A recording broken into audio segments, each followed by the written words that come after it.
दोस्तों आज का ये वीडियो आप लोग के लिए बहुत ज़्यादा खूबसूरत होने वाला है क्योंकि आज की इस वीडियो में हम जो है हैज़ और हैव का प्रयोग करना सीखेंगे।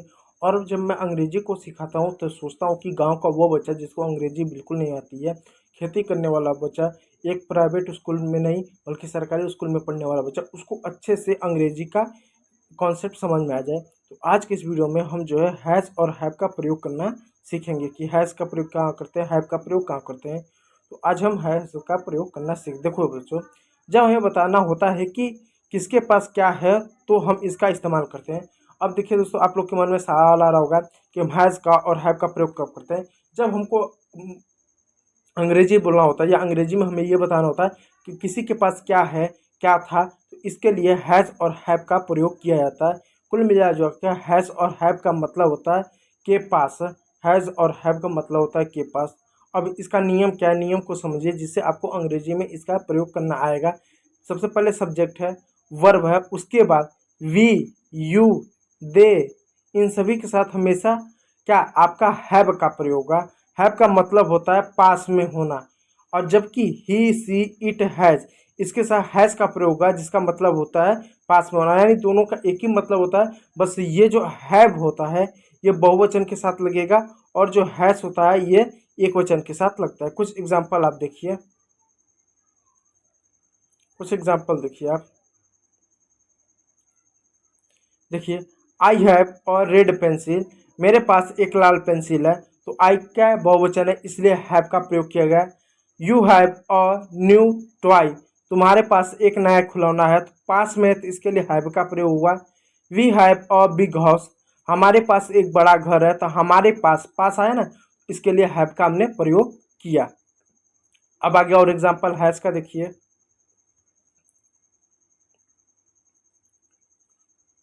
हैज का देखिएगा, दे हैव अ फुटबॉल, यानी दे मीन्स उनके पास फुटबॉल है, उनके पास एक फुटबॉल है, यहाँ पर भी हैव का प्रयोग क्योंकि बहुवचन। अब हैज का देखिए, he has a blue pen, उसके पास एक नीला पेन है, जब लड़का हो तो ही का प्रयोग करते हैं। सी हैज़ अ पिंक बैग, उसके पास एक गुलाबी बैग है, जब लड़की हो तो सी का प्रयोग करते हैं। It has a long tail, इसके पास एक लंबी पूंछ है, ये क्या, ये कुत्ता के लिए, बिल्ली के लिए, यानी इट का प्रयोग निर्जीव वस्तु के लिए करते हैं, जानवरों के लिए इट का प्रयोग करते हैं। तो इस तरह आपको समझ में आएगा कि हैव और हैज़ का जो प्रयोग है वो के पास के लिए प्रयोग किया था। अब कुछ प्रैक्टिस सेट को अगर हम देखें तो किस तरीके से इसको सॉल्व करेंगे। प्रैक्टिस गेम या रिक्त स्थान को भरो। नंबर 1, आई और नोटबुक, तो हैव रहेगा कि हैज़ रहेगा, यहाँ पर हैव रहेगा। आई हैव ऑन नोटबुक, क्योंकि मेरे पास एक नोटबुक है, आई है तो हैव लगेगा।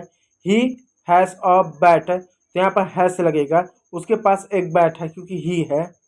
ठीक है दोस्तों, अब अगला आ जा रहा है दे एक साथ क्या लगेगा, हैव लगेगा कि हैज़ लगेगा, यहाँ पर भी हैव लगेगा। दे हैव क्या, चॉकलेट्स, हैव लगे, उसके पास चॉकलेट है। ठीक है, सी के साथ हमेशा क्या हैज़ लगेगा। सी हैज़ अ डॉल, उसके पास एक गुड़िया है, और सी का प्रयोग हमेशा लड़कियों के लिए किया जाता है। यू हैव अ गेम, यहाँ पर हैव का प्रयोग होगा क्योंकि यू के साथ हमेशा हैव का प्रयोग होता है, तुम्हारे पास एक खेल है। ठीक है, तो चलो ये वीडियो अच्छा लगा तो लाइक कीजिएगा, चैनल को सब्सक्राइब कीजिएगा। वीडियो देखने के लिए बहुत बहुत धन्यवाद।